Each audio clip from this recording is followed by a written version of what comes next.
야고보 기자는 이런 고백을 우리에게 들려주고 있습니다. 각종 좋은 은사와 모든 좋은 것들이 빛들의 아버지로부터 내려오나니, 이렇게 표현을 해줍니다. 각 사람마다 다 은사가 있어요. 어떤 사람은 축구를 너무너무 잘하죠. 손흥민 같은 선수, 세계적인 선수입니다. 그 모든 은사는 빛들의 아버지, 즉 하나님께로부터 왔다라는 겁니다. 조수미 씨 같은 경우에는 세계적인 소프라노입니다.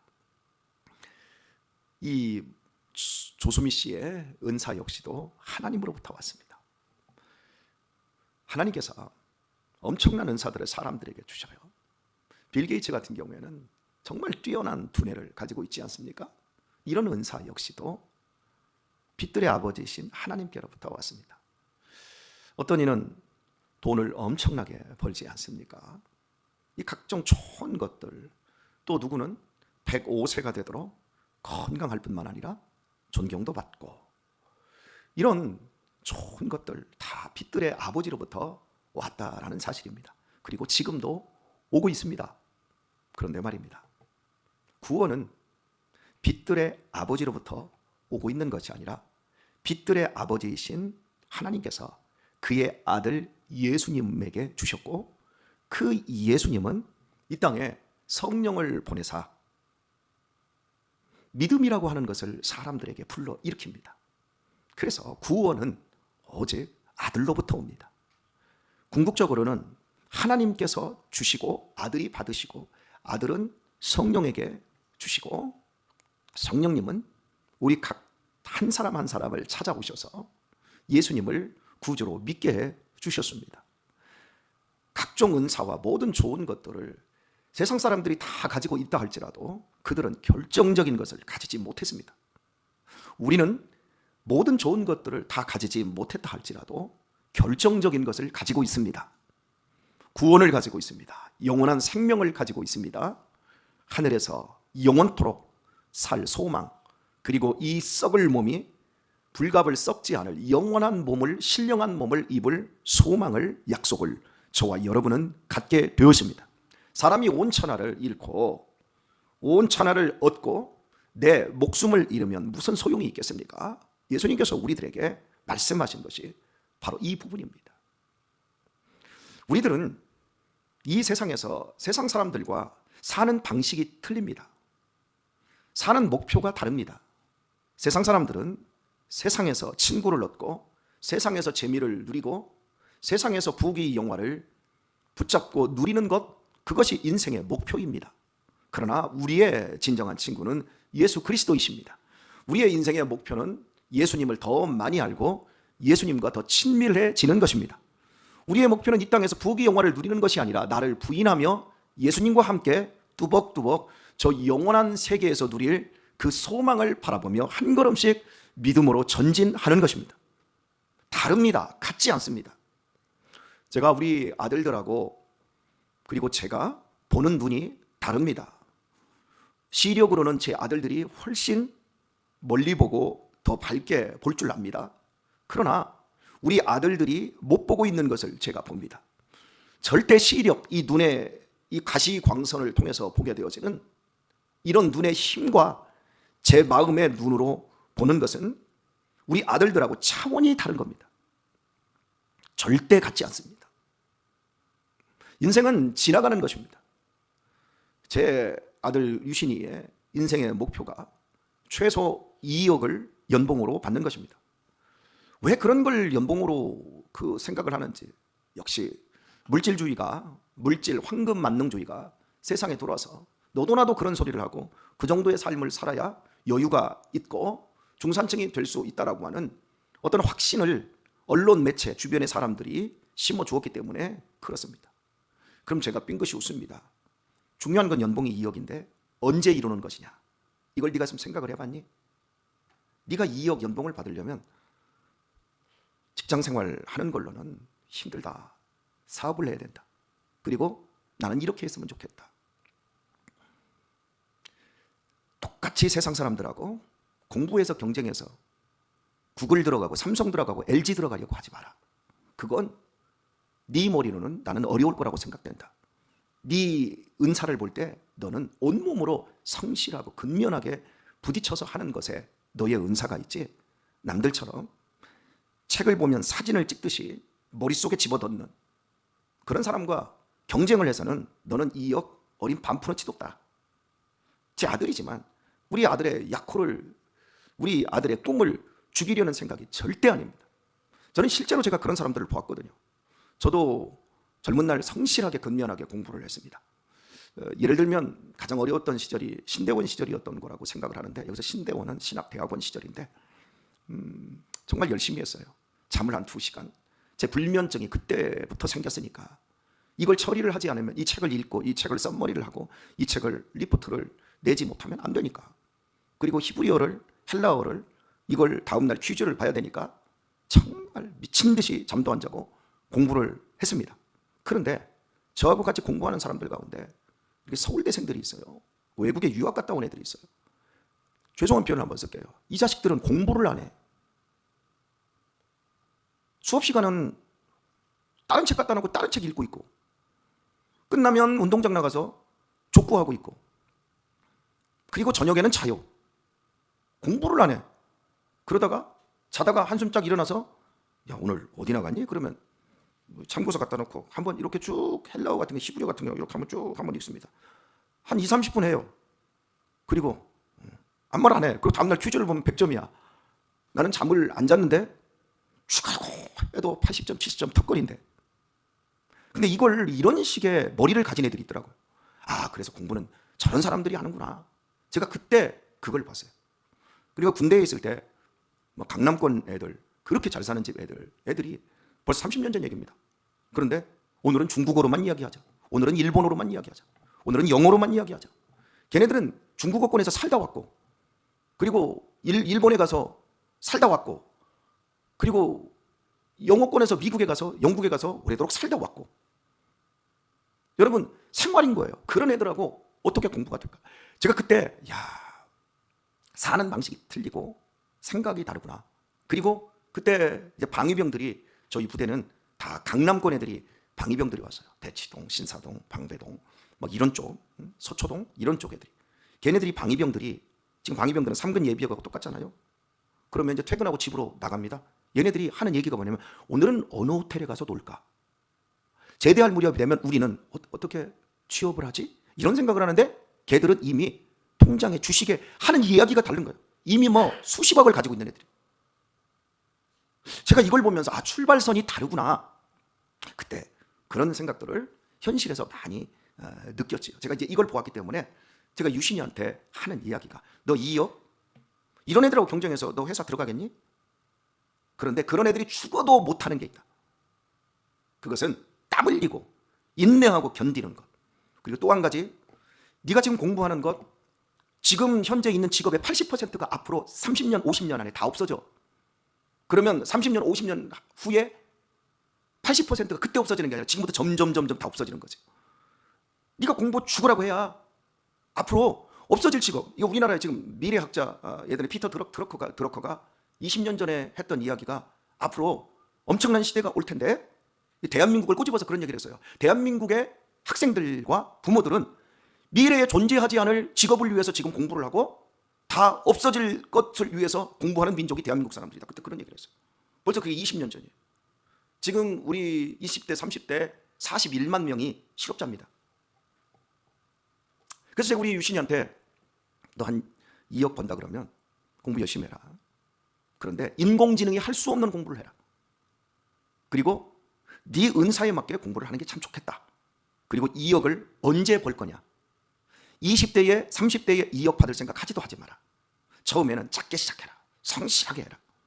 그러면서 내가 40대 중반에 가고 50대를 넘어갈 무렵이 되면 쌓이고 쌓인 것들이 인간 관계에서 너의 성실함과 근면함이 열매를 맺으면 마치 겨자씨가 큰 나무가 되듯이 누룩이 부풀어 올라서 하나님의 나라를 이루듯이, 너 그때 되면 2억이 아니라 4억도 연봉으로 받을 수 있고 10억도 연봉으로 받을 수 있다. 제가 그런 얘기를 우리 아들에게 해주었습니다. 얼마만큼 알아들을 수 있을지는 잘 모르겠습니다.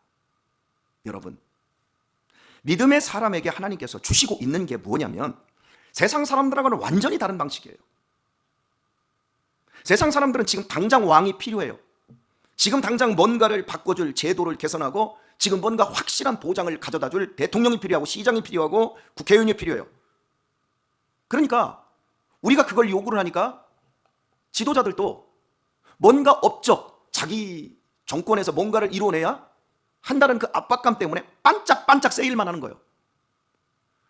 대한민국이 살면 살수록 더 잘 살고 더 안정되어지는 게 아니라 더 불안하고 더 미워하고 국론이 분열되는 그런 그 뒷면을 한번 들여다보십시오. 기다림이 없어요. 정권이 수도 없이 지금 바뀌어왔습니다. 보수 정권이 독재 정권과 맞물려서 한 30년 이상을 딱 해먹고 나서 진보가 잡았고 다시 보수가 잡았고 다시 진보가 잡았고 다시 보수가 잡았습니다. 우리는 할 만큼 다 해봤습니다.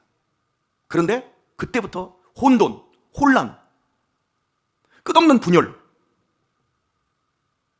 하나님께서 이스라엘 백성들에게 너희의 사는 방식은 세상 방식이 아니다. 나는 너희들에게 왕을 주지 않겠노라.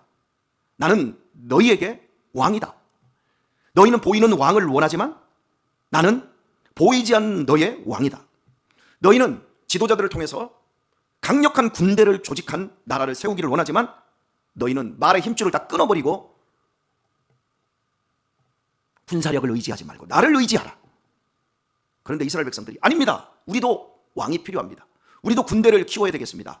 우리도 더 이상 보이지 않는 하나님을 의지하기보다는 하나님을 의지하겠습니다. 그러나 우리도 군대라고 하는 것을 조직하겠습니다. 왕을 주십시오. 사무엘에게 징징대고 협박하자 하나님께서는 분노 가운데서 그래 하고 왕을 주셨습니다. 그리고 그 왕을 결국 패하게 되어집니다.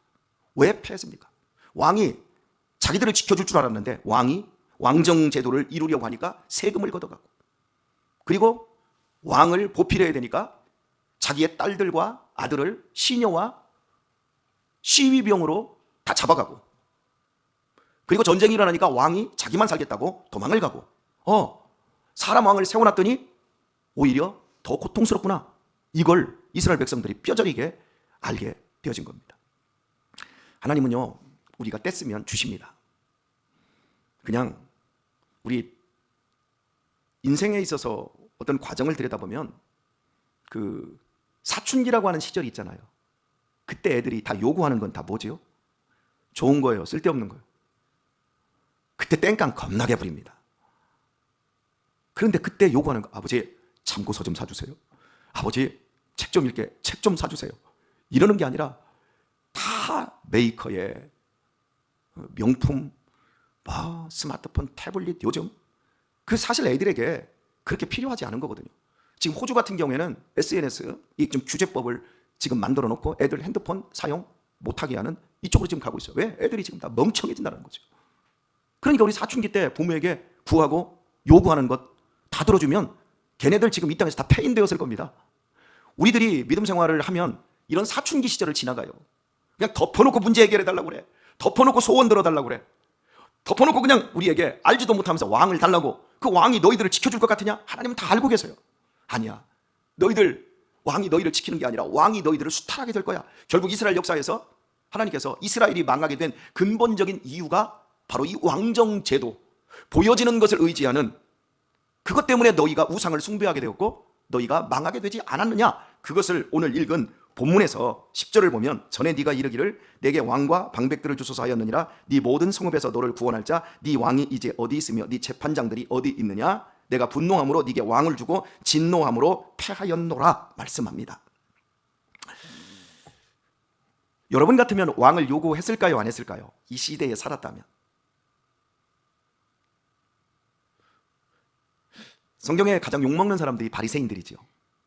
그러면 여러분은 성경을 읽으면서 이런 생각을 하시죠. 참 바리새인들은 미련하다. 그렇게 율법을 잘 지키면서 왜 예수님을 몰라보고 십자가에 죽였을까? 나는 그 시대에 살았으면 절대 예수님 편에 섰을 것이다. 여러분 그렇게 생각하지요? 정말 여러분 우리가 그 시대에 태어나지 않은 것을 감사하세요. 제가 보기에 우리 김경순 권사님은 예수님 시대에 태어났으면 왕 바리새인이 되셨을 거예요. 그리고 우리 박미호 권사님이나 천병희 권사님은요 대제사장 가야바와 안나스 정도 될 것 같아요. 아닐 것 같습니까? 우리는 이렇게 성경을 보면서 이 미련한 사람들 이렇게 얘기를 하거든요. 그런데 이 사람들 미련한 사람들이 아니라 인간적으로 몹시 지혜로운 사람들이에요. 자, 왕 제도를 요구하고 군대를 만들 수 있는 지도자들, 방백들을 요구한 근본적인 이유를 제가 이렇게 한번 이야기를 해볼게요. 오늘로 얘기해 봅시다. 물가는 오르고 나는 지금 월세를 사는데 가파르게 월세가 지금 오르고 있습니다. 전세도 오르고 있습니다. 그런데 나는 지금 돈이 없어요. 하나님 앞에 와서 하나님, 이번에 집 계약 다시 해야 되는데 월세가 2배로 올랐습니다. 하나님, 이거 해결해 주십시오. 그랬더니 기도를 했더니 하나님이 응답해 주셔서 해결을 받았어요. 다음번에 또 계약 날짜 되니까 또 2배로 올랐어. 하나님, 역사해 주셔서 이거 해결해 주세요. 자, 이런 삶을 지금 살고 있습니다. 여러분들이 지금 그런 삶을 살고 있다면 여러분들이 지금 원하는 바 최고의 원함이 뭘 것 같아요? 하나님, 집 하나 주세요. 월세 오를 때마다 이렇게 안달복달하며 살지 않아도 될 수 있도록 그런 집 하나 주세요. 할까요, 안 할까요? 하죠. 여러분, 이스라엘에 군대가 없습니다. 왕이 없습니다. 책임질 사람이 없습니다. 책임져 주는 사람이 없습니다. 블레셋이 쳐들어옵니다. 암몬이 쳐들어옵니다. 미디안이 쳐들어옵니다. 다 뺏어갑니다. 그때 얻어 터진 다음에 하나님께 기도하니 하나님이 성령의 감동을 받은 기도원 같은 사람들, 입다 같은 사람들, 이런 사람들을 세워서 적들을 몰아내줍니다. 아니, 뺏기고 당하고 그러면 적을 내쫓으면 뭐 할 거예요? 이런 상황에서 여러분, 군대가 필요해요, 안 해요? 우리도 책임지고 적들이 못 쳐들어오게 막아줄 왕이 필요해요, 안 필요해요? 필요하죠. 그러니까 왕정제도를 요구한 거예요. 여러분, 이 새벽마다 와가지고 하나님, 우리 집에는 돈도 없고 우리 집에 남편은 속을 썩이고 우리 자녀들은 공부도 못하고 어떻게 바보 멍충이들 같습니다. 하나님, 우리 가정을 굽어 살펴 주옵소서. 여러분, 우리가 지금 이러고 기도를 하는데 예를 들면 이럽시다. 우리 가정에 돈을 쌓아놓고 있고 최소한 한 10억 정도는 쌓아놓고 1년에 이자 복리가 붙어가지고 1년에 딱 들어오는 것만 해도 아무것도 안 해도 한 2, 3천만 원씩 들어온다고 해봅시다. 그리고 월급은 내가 받는 게 한 8천 정도 연봉을 받는다고 해봅시다. 그리고 남편은 속 하나도 안 썩입니다. 남편은 너무 가정적입니다. 그리고 우리 자녀들은 공부를 너무너무 잘할 뿐만 아니라 교회도 너무너무 잘 나옵니다. 그러면 안달복달하며 매달리며 기도할 필요가 있어요, 없어요? 그때부터는 야, 엄마, 스위스에 한 달 정도 갔다 와야 되겠다. 야, 엄마, 이 겨울에는 추우니까 저 여름인 호주에 내가 가서 겨울 나고 와야 되겠다. 그러면서 놀러 다니지 않겠습니까? 여러분, 이것을 제가 죄라고 지금 설명하고 있는 것이 아니라 우리는 안달복달하며 매일매일 같이 하나님 앞에 이거 주세요, 저거 주세요, 이거 지켜주세요, 이거 해결해 주세요, 이러기가 싫은 거야. 이스라엘 백성들이 주변의 강대국들로부터 날마다 얻어 터지니까 하나님은 야, 얻어 터지더라도 내가 너희와 함께, 너희는 사는 방식이 틀려. 너희는 안정되면, 배부르고 등 따시면 육신의 정욕과 안목의 정욕과 이생의 자랑에 사로잡혀서 너희들은 이 땅에서 푹푹 썩어가. 그러니까 가끔씩 아파보기도 하고 눈물도 흘리고 날마다 내 앞에 와서 나랑 함께 가는 구름기둥과 불기둥 아래 사는 것을 너희들이 원해야 돼. 그래야 너희들이 썩어지지 않아. 너희들이 지켜질 수 있어. 그런데 이스라엘 백성들, 아니요, 우리가 열심히 하나님 잘 섬겨드릴 테니까 우리에게도 안정을 주옵소서. 오늘의 말씀을 맺도록 하겠습니다. 우리 아들 유신이 얘기했으니까 유신이 얘기로 말씀을 맺죠. 저한테 유신이가 그럽니다. 아버지, 우리는 언제 큰 교회로 옮겨가요? 우리 유아도 그럽니다. 그러니까 불편하다라는 거예요. 이게 드럼부터 시작해서 우리 지금 이 교회, 우리 찬양팀이 3팀으로 움직이는 거 여러분 아시죠? 여러분, 대한민국에 이런 교회가 있을까 싶어요. 어떻게 이 작은 교회에 찬양팀이 3팀으로 움직이고 오케스트라까지 한 팀이 있고, 오케스트라도 2팀이네요. 어쨌든간 1부 예배, 2부 예배까지 이런 교회. 그런데 공간은 정말 우리 볼 때 겁나게 거시기 하잖아요. 근데 우리 애들도 그걸 느끼는 거예요. 아버지, 우리는 언제 큰 교회로 옮겨요? 제가 이렇게 말했습니다. 몰라. 하나님 아버지한테 물어봐. 우리 아무것도 몰라요. 이게 불편하지요.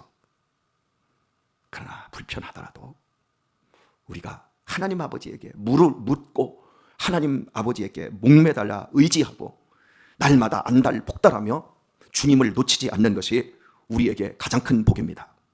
안정적으로 사는 것보다 하나님과 사망의 음침한 골짜기를 함께 그분의 손에 잡혀서 이 순례의 길을 방향을 잃지 않고 한 걸음씩 나아가는 것이 복인 줄 믿습니다.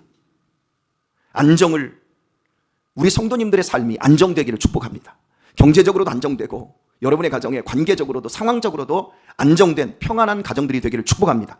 여러분의 자녀들이 믿음 안에서 굳건히 서서 믿음의 길을 걸어갈 뿐만 아니라 세상에서도 뒤처지지 않는 삶을 사는 똑똑하고 건강한 자손들이 되기를 주의 이름으로 축복합니다.